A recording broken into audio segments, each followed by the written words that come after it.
Hi everyone! Samahan niyo ako magtupi. Hindi. Actually, nakatupi naman na to. Pero, ayusin ko lang. All of these came from the laundry. And yes, nagpapalaundry kami. Kasi, dalawa lang naman kami magkasama dito. So, yun. So, laundry na lang so that I can still use the time na para sa laundry.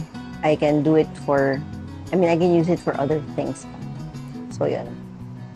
So, ito, just came from the laundry, kaya ayusin lang natin para malagay natin sa cabinet. Though, I still think of fixing the entire cabinet, but siguro hindi ngayon kasi oras na ba? Late na. So, ayan. So, wala kasi akong kasama, kaya eto, gaya pa akong kachika. Diba? So, ewan ko, ano ba usually mga pinagkukwentuhan pag mga ganito? And, do you also do your laundry? Kasi marami akong kakilala, kahit alam mo yon, dalawa lang sila, wala pa naman silang anak. Mas gusto nila na sila mismo yung naglalaban ng damit nila. Well, okay lang naman, marunong naman ako maglaba. Pero, again, yung oras kasi, mas gusto kong magamit siya sa ibang bagay. So, eto, onti lang naman yung mga damit dito. So, I guess, saglit lang yung chikahan natin. So, yun. So, I came from work and buti na lang yung laundry kung saan kami nagpapalaundry. As in, sa baba lang siya ng office. Sa baba lang siya ng building. Kaya, we usually drop them off, yung laundry, ng around Sunday. And then, pipick upin ko siya ng kundi Tuesday. Kasi Monday coding ako. So, about Tuesday or Wednesday, ganyan.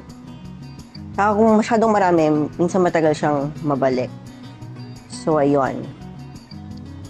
So, by the way, I wanted to share pala my PCOS journey because not everyone knows na I also had the struggle ng PCOS. So, hindi ko alam kung alam niyo yung PCOS, pero yun yung ovaries na ng babae, polycystic siya. So, marami siyang parang mga stuff around it. Ganyan. Kailan nga ba yun?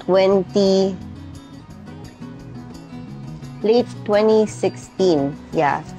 Parang late 2016, latter part of the year, I had a problem dahil regular kasi talaga yung period ko. Kasi super regular. And alam mo yung malalaman mo talaga yung petsa kung kailan ako magkaka-period. Ganyan. So, ganun ako ka-regular. Tapos, my period normally lasts ng 5 to 7 days. 5 to 7 days talaga yung period ko.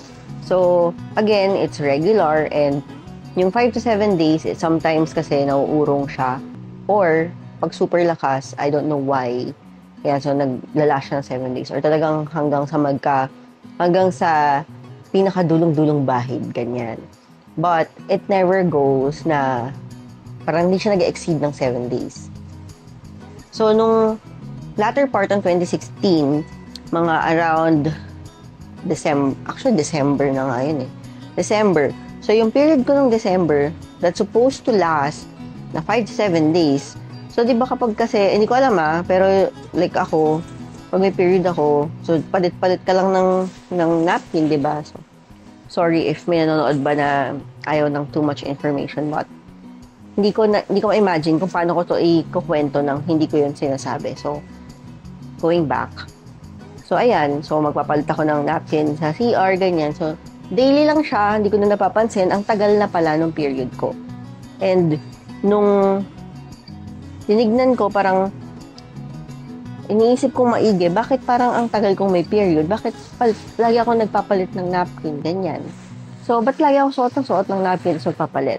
So, napapaisip ako, bakit parang ang tagal na ng period ko? Then, nung binilang ko siya, doon ko lang siya na-realize na 13 days na pala akong heavy yung flow. So, usually kasi mga first 2 days, ganyan, heavy yung flow ko. Pero, yun pala, 13 days na, as in 1-3. So, alarming siya for me kasi, well, hindi ko rin alam bakit ganun katagal yung period ko. So, yun. So, ang struggle ko noon was, since it was December, patawid siya ng January. So, tumatawag ako. We had an HMO. Doon sa dati ko pang work yun. So, may HMO kami. So, thank God for that. But, I was browsing through the catalog. Diba? Kasi may catalog ng HMO na ano yung mga accredited na, ano yun? Mga OB-GYN, ganyan. Tsaka clinic. So, I tried to look for yung OB na malapit. Una, malapit lang sa akin or malapit sa work ko back then. Para if ever may mga check-ups, I can just easily go there. Or like take a half day, ganyan. So, syempre inisip ko yung convenience pa din para hindi naman ma-jeopardize yung work, diba? So, naghanap ako. So, meron sa mall. Okay? So, siguro di ko sabihin ko anong clinic kasi tingin ko andun pa siya. So, hindi kasi maganda experience ko doon. So, sa mall na yon, alright, sa mall, so, clinic, pa-schedule ng check-up and whatnot. Kaya lang kasi, parang kahit hindi maganda experience ko doon sa mall na yon or sa clinic na yon, hindi ko magawang maging choosy because sila lang yung open at sila lang yung may available na OB back then.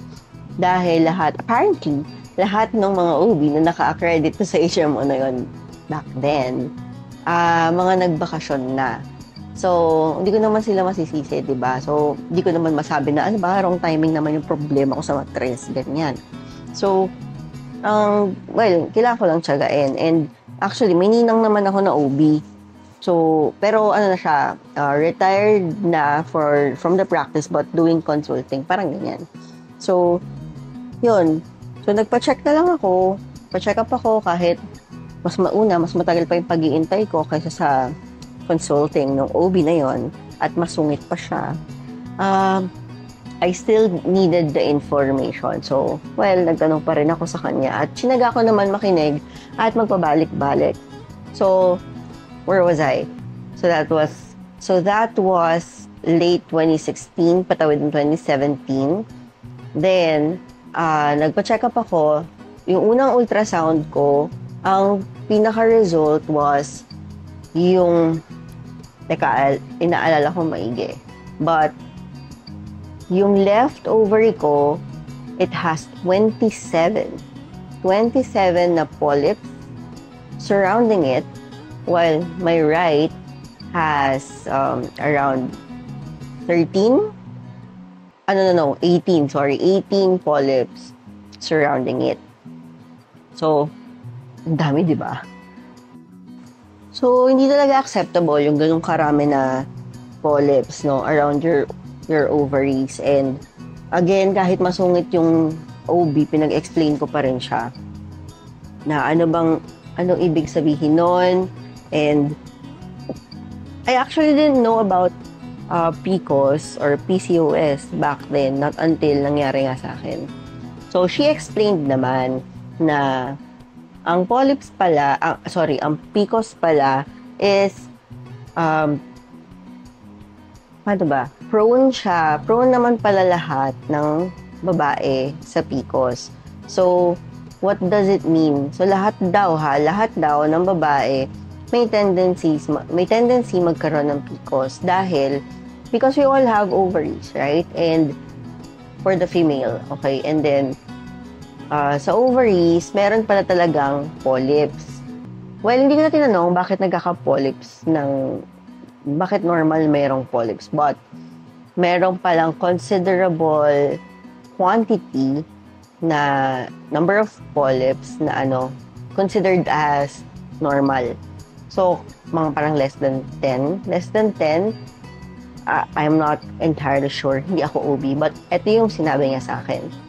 So, less than 10 na polyps surrounding your ovaries is considered naman daw as normal. So, yun. So, yung akin has 18, and then yung isa malala, 27, di ba? So, yun. At dahil daw doon, kaya sobrang weight gain ko daw.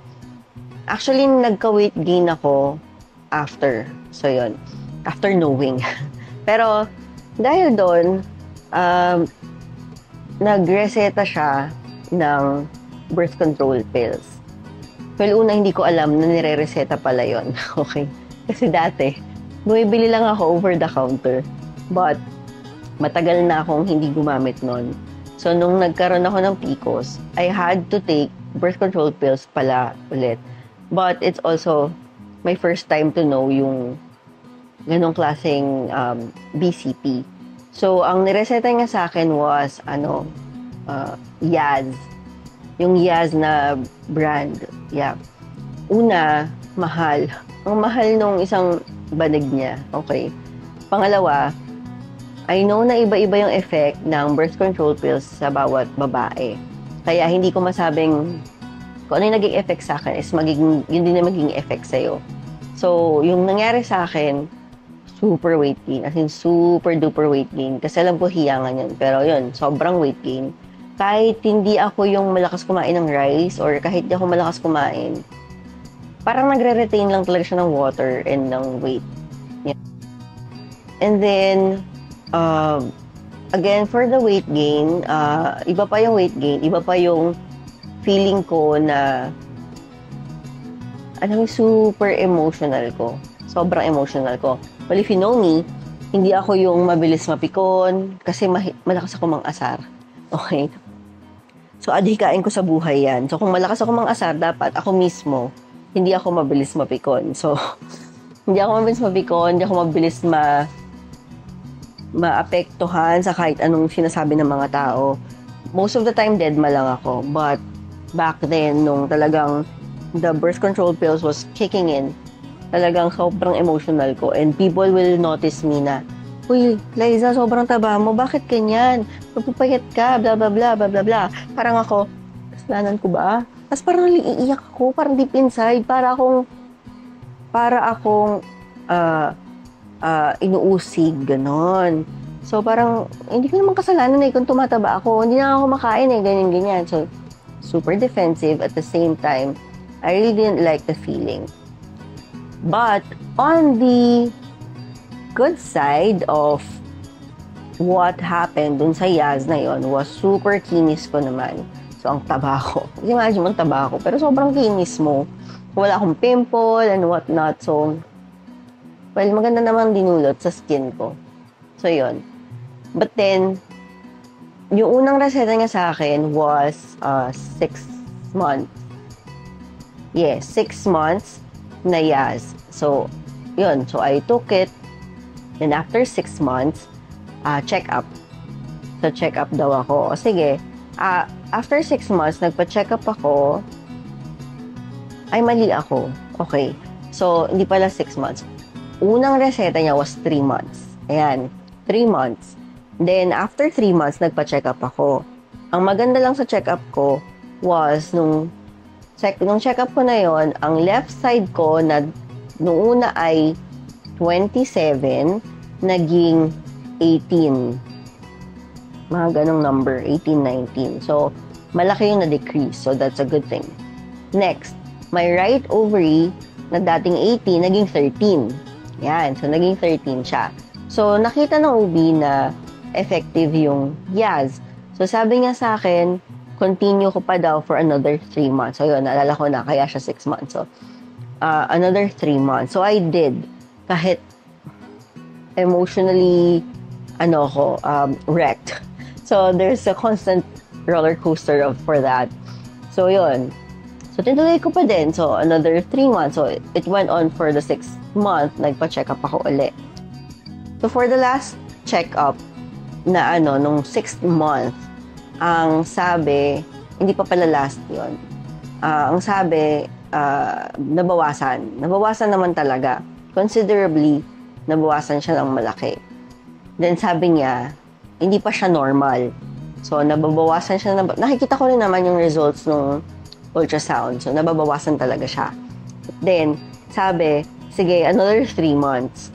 So, imagine 9 months. 9 months na. So, okay, sige. 9 months. Tinuloy ko pa rin. Pero alam mo yung sabi ko, sana last na to. I was really praying hard for that. And, come the 9th month check-up, nasa na, alam mo yung unti na lang, parang yung isang ovary ko, 8 na lang natira, which is good. Normal na. Again, less than 10 is normal. And then, according to the OB, na pina-check-upan ko back then. And then, yung isa na sa 12. Parang ganyan.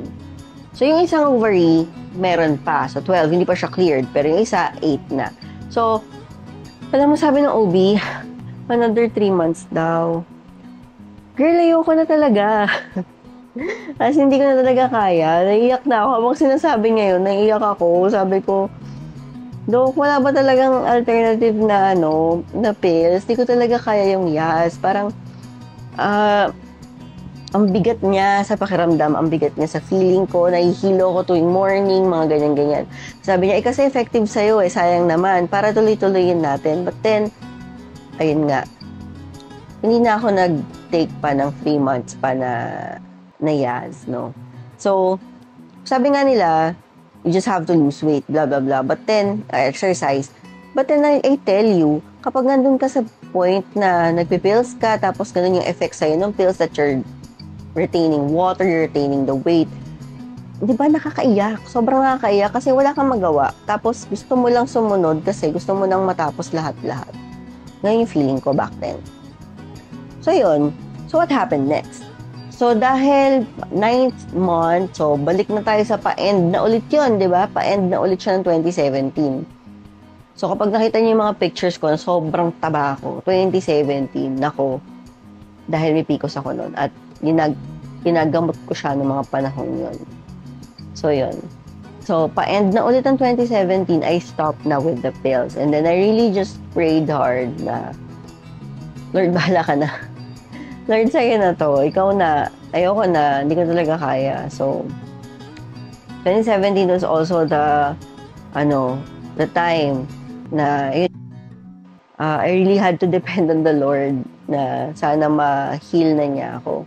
So, siguro, because of the effect of the pills, kasi feeling ko para sa akin talaga malakas yung Yas dun sa effect niya sa akin. Kaya, tingin ko, tuloy-tuloy pa yung effect niya dahil nasana yung katawan mo that you're taking it at the same time daily. So, somehow, may residue pa yun sa system mo, diba? So, after that, na-stop na ako, diba? So, wala naman na akong ibang naramdaman or anything. Nag-normalize naman yung period ko, so hindi ko na siya napansin. Then, unti-unti nang bumalik yung emotional stability ko, ganyan. Hindi na ako hypersensitive sa mga bagay-bagay. And, sobrang pumayat ako noon, 2018. Sobrang payat ko. Na to the point na siguro onting hindi ako makakain or onting chance na hindi ako makakain because of work, because, you're not eating at the right time. Kahit kumain ako ng kanin, kahit milk tea ako ng milk tea. Hindi ako tumaba. As in, sobrang pumayat ako. Yung problem naman, bumagsak yung katawan ko, yung itsura nun. So, yun. Then, how did I know that I'm clear na from the PCOS? So, diba? After all those emotional wreckage, diba? Nung 2021, nung medyo pwede na lumabas-labas at bukas na ulit yung mga clinics, hindi pa after pandemic pa nun, pero 2021 na pwede na somehow, I visited another OB. So ito, bagong OB na siya. So, yung OB na pinuntahan ko is a friend of ours, and siya na rin yung naging OB namin itong recent na experience namin. But, yun nga, I had my self-check because I really wanna make sure na I'm cleared already. And praise God, na noong 2021, cleared na yung ovaries ko. And really remarkable yung results. And yun nga, clear na siya. They're very healthy, even the uterus. So yun. And hindi na ako nahirapan pagdating sa weight gain at the same time to regulate my emotions. So yun. Yun yung naging PCOS journey ko. And I can really say na I overcame the PCOS, and I understand kung ano yung nararamdaman ng mga babae na may PCOS. It's not very easy. it's totally difficult. And kailangan malakas yung support system mo kasi pag hindi na ako nakakabaliw. Okay? Alam mo na, may mga women na takot magpa-check up, may mga women na ayaw pang magpatingin. I'm not sure why, but please have yourself checked. Lalo na kung may HMO naman kayo, kung meron kayong mga medical or health plans, alam mo yun, use it. Maximize it. Kasi sayang naman, binabayaran ng company or kung individual yon binabayaran nyo yun. Okay? You have to maximize yung benefit, maximize yung card. Kasi syempre, no, sayang. Plus, you'd get to really check on everything. Check on your health, alright? Check your health down there. So, dapat healthy siya. Have yourself checked. Huwag kayong matakot magpa-check up. Huwag kayong matakot magtanong sa mga professionals. And kahit masungit yung OB, kahit masungit yung doktor, mas mahalaga yung sasabihin niya, especially kung tama naman at makakatulong sa'yo. Okay? So, nalaglag. Yun. Kailangan nyo magpa-check up. And don't lose hope because na-overcome naman talaga yung PCOS. Lalo na yung mga tao na hirap talaga, na nakaka-apekto sa work, nakaka-apekto sa relationships nila dahil masakit ang ulo and whatnot. And yes, there is a possibility you get pregnant also kahit may PCOS ka because by experience, may mga kakilala ko na successful naman yung pregnancy. Siyempre may mga onting complications but praise God, successful yung pregnancy nila kahit nagkaroon sila or meron silang PCOS. So, kailangan lang talaga ng yung guidance and support, di ba? To say na the PCOS may have been affected again by stress, by a hormonal imbalance due to other causes, parang underlying health causes like hindi masyado napaprocess yung sweets sa katawan, ganyan. Tapos sedentary lifestyle. So, yon. So, sana hindi ka nalito sa paliwanag at mga kwento ko, di ba? So, yon. Sabi ko magtutupi lang ako. Actually, nakatupi naman siya. Pero sabi ko mag-aayos lang ako ng mga ng laundry, di ba? Marang mas tumagal ako dito dahil kinukwentuhan ko kayo. Pero, well, it's a good experience naman to do this. Para ma-share ko din yung experience ko because we are not sure how many are there na who has or who is experiencing yung na-experience ko back then and walang makapag-share sa kanila ng story nila. Kasi hindi ko alam bakit, but every time that I share my story about the PCOS to other people, kunyari, I had a small talk with another person, maybe probably in church or at work, or wala, nakilala ko, diba, someplace else, yan. So, pag na-open up na meron silang PCOS or someone has PCOS, I always share my experience and how I overcame the PCOS journey. So, parang lagi silang nagugulat na, gumagaling naman pala. So, yun. Yung mga tao naman na alam na, siguro did their research or yun, na-overcame na rin yung PCOS. So, yung iba hindi naman nagugulat and they already know that ano yung nangyayari pag may PCOS. So, yun. Well, I just mention it always para, you'll never know who needs it, diba? So, yun. I just wanted to share it and actually marami akong gusto ikwento kaso wala lang ako makitang time and opportunity to do it kasi maliit lang naman yung condo and kapag nandito yung asawa ko, nahiya pa ako magkwento, nahiya ako mag-shoot, nahiya ako mag-vlog. So, wala naman siya sinasabi about it, but nahiya lang ako. Kaya yun. So, sana ma-overcome ko naman yun. So, ngayon, tatapusin ko na lang to kasi parang lalo akong tumagal mag-ayos nito dahil kinukwentuhan ko kayo. But, well, if you're still here, thank you for listening. And I hope I hope this video reaches the right people to know that na-overcome ang PCOS. PCOS is a very serious thing. It's not something to be undermined, and it's something na it should be well addressed to. Dapat ka magpa-check up. Dapat kang sumunod sa doctors or sa OB mo kung anong gagawin. Know your body, listen to your body, and don't ignore it. Don't ignore it kasi it can seriously affect your reproductive system. So, sayang naman, di ba? So, again, it can happen to anyone. It can happen to anybody, basta babae. And hindi lang sabihin nyo baka dahil sa mataba or malaki kaya may PCOS. No. Hindi ako mataba nung time na yun. So, and even other friends na kilala ko, payat naman sila and sometimes generally healthy. Okay naman, pero nagkakataon lang din talaga. But, again, I am not an expert here. I just shared my experience and still, pwedeng magtanong sa mga specialists about it if you want to know more. Diba? So, yun lang.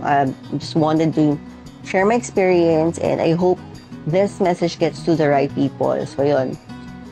Yun lang. So, tuloy ko na lang yung pagtutupi ko, diba? Hindi naman kayo nakatulong, nanood lang kayo. Pero, masaya ako na nakachikahan ko kayo kasi, again, this is something that's really new to me na tuloy-tuloy sana. And I hope I can find my voice here and platform. So, yun lang muna. I'll just finish everything. So, yun lang muna. And I hope I can do this a lot more. Probably, magawa ko lahat yung naka-line up sa akin na topics I really want to share more. And yun. Sana lang magtuloy-tuloy. But, let's see. Nakakahiya kasi. Tapos parang gusto ko ang perfect nung sinasabi ko. Pero, I know, I trust naman na ma-overcome ko rin siya if I really wanna pursue this. So, ayan, yun lang naman. Thank you so much for watching. And yeah, tuloy ko na yung pagtutupi ko. Bye-bye!